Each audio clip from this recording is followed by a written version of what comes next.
नून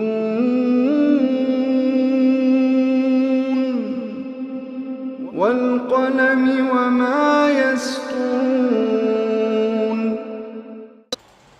नाज़रीन अस्सलामु अलैकुम वरहमतुल्लाहि वबरकातुहू। सीधी बात की ताज़ा तरीन मुल्की, साहिली व आलमी खबरों में आपका इस्तकबाल है। चलिए सबसे पहले सुर्खियों पर नजर करते हैं।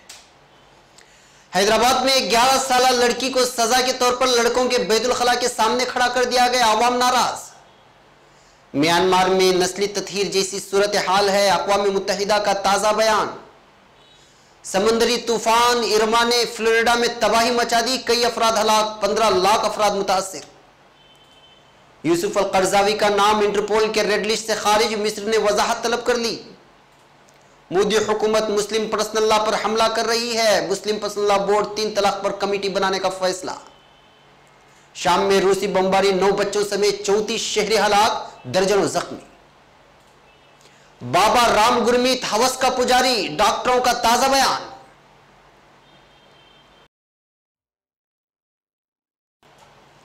नाजरीन, कर्नाटक व साहिली कर्नाटक की कुछ अहम तरीन खबरें लेकर मैं अंसार अजीज नदवी आपके सामने हाजिर हूं। आइए आज की खबरों की तफसीलात पर एक नजर करते हैं। पहली खबर हैदराबाद से।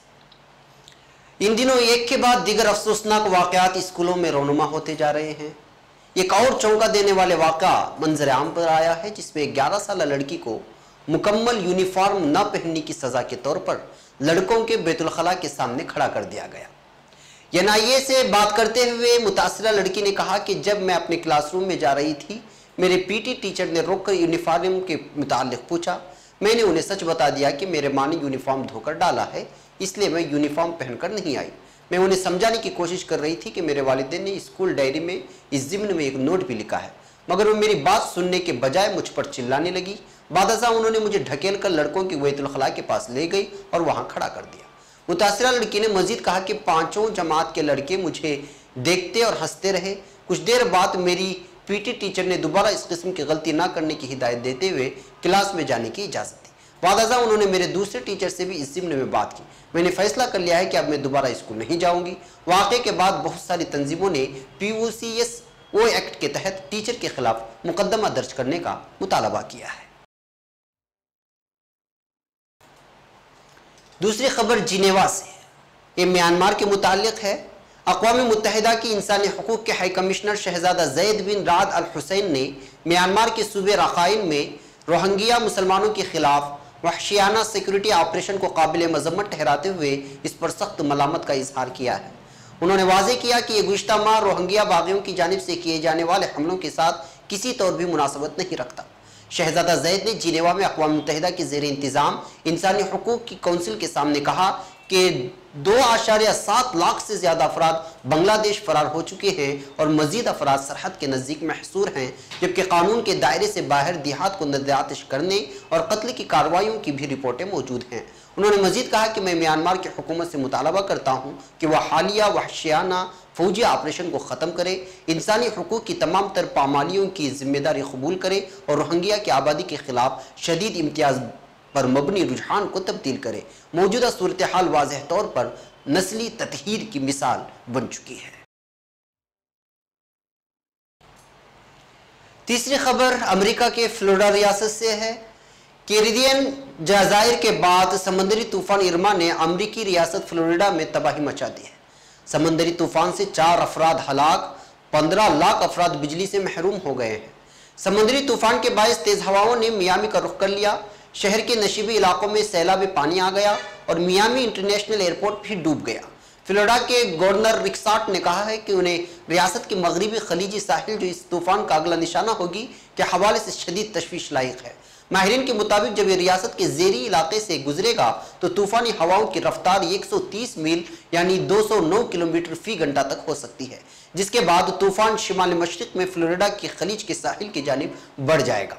अमेरिका के सालिहों से टकराने से पहले ये तूफ़ान जज़ाइर, गरबुल हिंद या कैरिबियन के मुख्तलिफ जजीरे से टकराया था, जहाँ उसकी जद में आकर कम अज़ कम 25 अफराद हलाक हो गए थे। माहिरीन के मुताबिक खदशा है कि तूफान का मरकजी हिस्सा, जिसे तूफान के आंख भी कहा जाता है, वह आइंदा 2 घंटों तक फ्लोरिडा के ज़ेरीन इलाकों से गुजरता रहेगा। जब तूफान का मरकजी हिस्सा फ्लोरिडा पहुंचेगा तो इर्द गिर्द के जजीरों पर गिरने वाली तूफानी लहरों की बुलंदी 15 फीट तक हो सकती है। रियासत के सरकारी हुकाम का कहना है कि इस वक्त फ्लोरिडा के इर्द गिर्द किसी जजीरे पर मौजूद रहना तकरीबन खुदकशी करने के मुतरादिफ होगा। रियासत से पहले 63 लाख लोगों को साहिली इलाकों को छोड़ देने के लिए कहा जा चुका है, लेकिन फ्लोरिडा के गवर्नर रिक स्कॉट का कहना था कि अब इतनी ताखीर हो चुकी कि किसी के लिए वहां पर रुकना खतरे से खाली नहीं। तूफान इरमा के फ्लोरिडा पहुंचने के साथ ही इत्तलात के मुताबिक रियासत के मरकजी इलाकों में 4,30,000 घरों को बिजली की फराहमी बंद हो चुकी है। जब इरमा कैरियन के जजायर पर पहुंचा था तो उसकी शिद्दत 4 बताई गई थी, लेकिन क्यूबा से टकराने के बाद उसकी शिद्दत में कमी आई और इसे तीसरी कैटेगरी में रखा गया। लेकिन बाद में नेशनल हेरिकेन सेंटर यानी NHS ने कहा था कि फ्लोरिडा तक आते आते इसकी तुगयानी में इजाफा हो जाएगा और वो पहले जैसा तुंदो तेज हो जाएगा। इत्तलात के मुताबिक फ्लोरिडा के मगरबी खलीजी साहिल को सबसे ज्यादा मुतासिर होने का खदशा है। तूफान के रास्ते में टेम्पा और सेंट पीटर्सबर्ग जैसे शहर आ रहे हैं। चौथी खबर काहिरा से। बैनुल-अक़वामी पुलिस इंटरपोल ने सरकर्दा आलिम दीन यूसुफ अल-कर्ज़ावी का नाम बैनुल-अक़वामी इश्तिहारियों की फहरिस्त से निकाल दिया है। दूसरी जानिब मिस्र ने इंटरपोल से इस इक़दाम की वजाहत तलब की है क्योंकि अल-कर्ज़ावी पर कत्ल, दहशतगर्दी, जलाओ, घेराव और मिस्र की कौमी अमलाक की तोड़फोड़ जैसे संगीन इल्जाम जबरदस्ती आयद किए गए हैं। मिस्र के इन्हीं इल्जामात के बाद अल-कर्ज़ावी का नाम बैनुल-अक़वामी इश्तिहारियों की रेड लिस्ट में शामिल किया गया था। अल-अरबिया के मुताबिक इंटरपोल ने अल्लामा यूसुफ अल-कर्ज़ावी का नाम बैनुल-अक़वामी इश्तिहारियों की फहरिस्त से निकाल दिया है। इस पर मिस्री हुकाम ने इंटरपोल से कहा है कि वो रेड लिस्ट में शामिल इश्तिहारी का नाम खारिज करने की वजाहत दे। ज़राए अबलाग के मुताबिक इंटरपोल की वेबसाइट पर मौजूद इश्तिहारियों में शेख यूसुफ अल-कर्ज़ावी का नाम सुर्ख निशान से जाहिर होने वाले इश्तिहारियों में शामिल था, मगर अब उनका नाम इस फहरिस्त से निकाल दिया गया। ज़राए के मुताबिक इंटरपोल को मालूम हुआ कि मिस्री हुकूमत की तरफ से अल्लामा यूसुफ अल-कर्ज़ावी के खिलाफ जितने भी इल्जामात आयद किए गए थे उनका पस मंजर महज सियासी था। इंसानी हकूक ग्रुप का कहना है कि इंटरपोल की वेबसाइट पर शेख यूसुफ अल-कर्ज़ावी का नाम लूटमार करने, जलाओ, घेराव और कत्ल जैसे जराइम में मुलव्वस अनासिर में शामिल था, मगर तहकीकात के बाद इंटरपोल इस नतीजे पर पहुंचा है कि मज़कूरा तमाम इल्जामात उनकी शख्सियत का हिस्सा नहीं हो सकते। वो मिस्र में मौजूद ही नहीं तो वहां पर लूटमार, कत्ल, गालिदगिरी या जलाओ घेराव में मुलव्वस कैसे हो सकते हैं। ख्याल है कि इंटरपोल ने मिस्री हुकूमत के मुतालबे पर मुमताज़ आलिम दीन शेख यूसुफ अल-कर्ज़ावी को इश्तिहारी करार दिया था। शेख यूसुफ अल-कर्ज़ावी मिस्री हैं, मगर उनके पास कतर की शहरियत भी है। वो तवील अरसे से कतर ही में मुकीम है। पांचवी खबर भोपाल से। All India Muslim personal law board ने आज यहां कहा है कि मरकज की मौजूदा हुकूमत मुस्लिम पर्सनल लॉ पर हमला करने की कोशिश कर रही है, जिसे बर्दाश्त नहीं किया जाएगा। दिन भर चलने वाली मीटिंग के बाद वर्किंग कमेटी के रुकन कमाल फारूकी ने रात में नामानिगारों से कहा कि हुकूमत की जानिब से सुप्रीम कोर्ट के सामने 3 तलाक से मुतालिक मामले में कहा गया है कि ऐसे तमाम मामले गैर आईनी करार दिए जाएं जिनमें अदालत की मुदाखलत के बगैर शादियां तोड़ी गई हैं। उन्होंने कहा कि बोर्ड ने इस पर नाराजगी का इजहार किया और कहा है कि ये मुस्लिम पर्सनल लॉ पर हमला है। मिस्टर फारूक ने कहा कि बोर्ड ने एक कमेटी बनाने का फैसला भी किया है जो 3 तलाक से मुतालिक सुप्रीम कोर्ट के फैसले का मुताला करेगी। ये कमेटी इस्लामी अकायद के मुताबिक सुधार से मुतालिक मशवरे भी देगी। मिस्टर फारूकी ने बाबरी मस्जिद मामले में किसी का नाम ले बगैर कहा कि जायदाद से मुतालिक मामला है और उसके फैसले में जल्दबाजी नहीं की जानी चाहिए, किसी एक के कहने पर कार्रवाई से बचना चाहिए। इस मौके पर बोर्ड के खातून सेल की कन्वीनर डॉक्टर असमा जहरा ने कहा कि तलाक से मुतालिक कोई मामला सामने आए तो ये नहीं समझना चाहिए कि खवातीन का इस्तेहसाल हो रहा है। उन्होंने कहा कि मौजूदा सूरत हाल में अभी भी बेशतर खवातीन शरीयत के साथ हैं। इससे पहले यहाँ खानगाहों में वाक़ एक कॉलेज के अहाते में मीटिंग का इख्तिताम हुआ, जिसमें बोर्ड के 51 में से तकरीबन 45 अरकान ने शिरकत की थी। छठी खबर बेरूत से। शामी शहर देर अज़ूर के करीब रूसी बमबारी के नतीजे में 34 शहरी हलाक और मुतअद्दिद जख्मी होने की खबर मौसूल हुई है।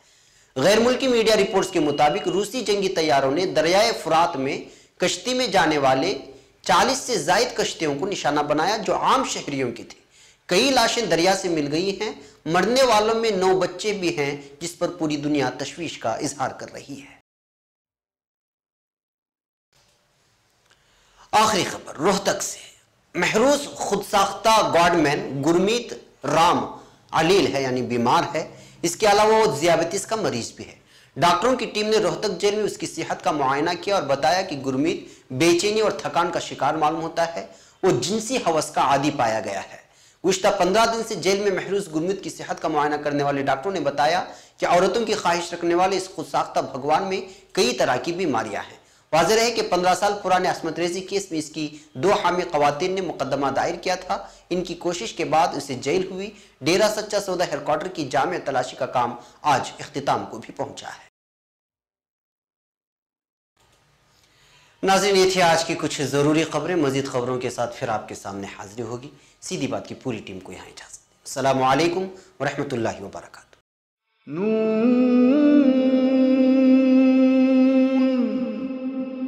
वल क़लम वमा यस्तूरून।